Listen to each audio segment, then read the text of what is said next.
Life in Antarctica with respect to any living thing. If people live there, what do they do? Antarctica ज़मीन पर पांचवा सबसे बड़ा बरे आज़म है और इंतहाई सख्त और अलग थलग हालात ज़िंदगी यहाँ की खसूसियत है। बरे आज़म इंतहाई नागवार हालात का मस्कन है, लेकिन इन दुश्वारियों के बावजूद यहाँ लोग सदियों से यहाँ पर रहाइश पजीर हैं और साइंसी तहकीकी टीमों के साथ अमले के तौर पर काम करते हैं। अंटार्कटिका बरे आज़म के अपने बशिंदे तो नहीं हैं और ना ही अंटार्कटिका के मुस्तकिल बशिंदे या शहरी हैं। 18वीं सदी से बहुत से लोग साइंसी तहकीक की गर्ज से हर साल अंटार्कटिका आते हैं, ताहम वो मुस्तकिल रहायशी नहीं हैं। ये अंदाज़ा लगाया गया है कि अंटार्कटिका में मौसम गर्मा अक्टूबर ता अप्रैल रहता है। इसके दौरान 5000 साइंसदान और मुहक्किकीन आते हैं। इनके अलावा तकरीबन 45,000 सयाह भी महम जोई के लिए यहाँ आते हैं। ये सर्दियों में तादाद सिर्फ 1000 तक महदूद हो जाती है। यहाँ के बाशिंदों के साथ साथ दूसरे बरआज़मों से यहाँ आने वाले लोगों का पेशा ज़्यादातर साइंसी तहकीक करना है। ये अफराद इस मुनफरिद और दुश्वार माहौल के बारे में हमारी समझ को आगे बढ़ाने में अहम किरदार अदा करते हैं और इनका काम कुदरती दुनिया और कुर्रा अर्ज़ पर इंसानी सरगर्मियों के असरात के बारे में मालूमात को आगे बढ़ाना है।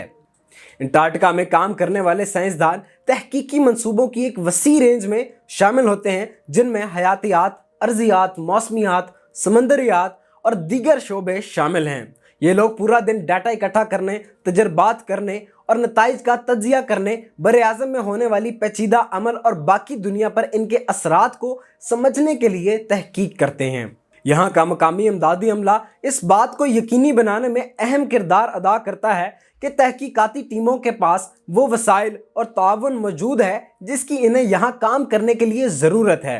ये अफराद खाना पकाने, सफाई सुथराई या देखभाल जैसे काम करते हैं और तहकीकी स्टेशनों को आसानी से चलाने में मदद करते हैं। इसके अलावा वो अंटार्कटिका में रहने और काम करने वाले लोगों की तादाद भी बहुत कम है। ये अफराद लॉजिस्टिक, मवासलात या इंतज़ामिया जैसे काम पर मामूर होते हैं। अंटार्कटिका में रहने का सबसे बड़ा मसला शदीद तरीन सर्दी है। बरे आज़म पर दर्जा हरारत सर्दियों में -73 डिग्री से -100 डिग्री तक गिर जाता है और यहाँ तक कि गर्मियों में भी -10 सेंटीग्रेड होता है। इन हालात में ज़िंदा रहने के लिए अंटार्कटिका में रहने वाले लोग खुद को गर्म रखने के लिए खसूसी लिबास, भारी लिबास पहनते हैं। अंटार्कटिका में सूरज की रोशनी नापैद है। सर्दियों के महीनों के दौरान बरे आज़म कई महीनों तक मुकम्मल तारीकी में डूबा रहता है। इसका अंटार्कटिका में रहने वाले लोगों की जहनी सेहत पर असर पड़ता है, क्योंकि वो बाकी दुनिया से कटे हुए होते हैं और तवील अरसे तक अंधेरे और तन्हाई का शिकार होते हैं। इन हालात से निमटने के लिए बहुत से रिसर्च स्टेशंस पर तफरीही सहूलियात और दीगर सरगर्मियाँ पेश की जाती हैं ताकि यहाँ के लोगों का हौसला बरकरार रहे। खुराक का मसला। अंटार्कटिका में खुराक की फराहमी के अहम मसाइल में से एक ताज़ा खुराक की कमी है। बरे आज़म पर शदीद सर्दी और सूरज की रोशनी की कमी फसलों को उगाना नामुमकिन बना देती है और इसलिए तमाम खुराक दरामद करनी पड़ती है। अंटार्कटिका में खुराक की फराहमी का एक और चैलेंज रेफ्रिजरेशन और स्टोरेज की सहूलियात की महदूद दस्तयाबी है। इन मसाइल के बावजूद अंटार्कटिका पर तहकीकी मराकज़ पर बरे आज़म पर रहने वाले और काम करने वाले लोगों के लिए खुराक फराहम करने के लिए मुअस्सर निज़ाम तैयार करते हैं।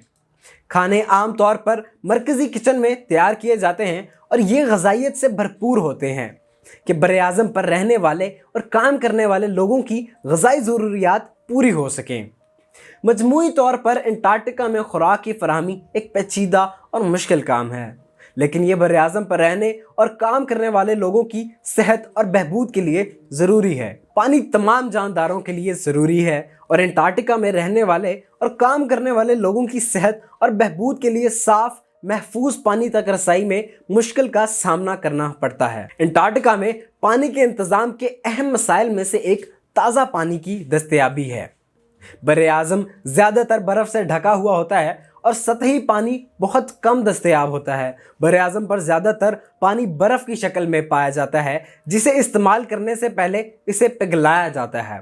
अंटार्कटिका में पानी के इंतज़ाम में दुश्वारी का सबब यहाँ की शदीद तरीन सर्दी है। جس کی وجہ سے پانی کو ذخیرہ کرنا اور نقل و حمل کرنا مشکل ہوتا ہے۔ پانی کا پائپوں اور ٹنکوں میں منجمد ہونا ایک عام بات ہے۔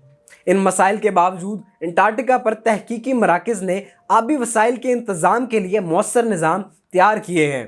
پانی عام طور پر برف کو پگھلا کر جمع کیا جاتا ہے اور پھر اسے پینے کے لیے محفوظ بنانے کے لیے صاف کیا جاتا ہے۔ مجموعی طور پر انٹارکٹیکا میں پانی کا انتظام ایک پیچیدہ اور مشکل کام ہے، لیکن یہ براعظم پر رہنے اور کام کرنے والے لوگوں کی صحت اور بہبود کے لیے ضروری ہے۔ اس طرح کی اپڈیٹس اور انفارمیٹیو ویڈیوز کے لیے ہمارے چینل کو سبسکرائب کریں، ویڈیو کو لائک کریں۔ شکریہ۔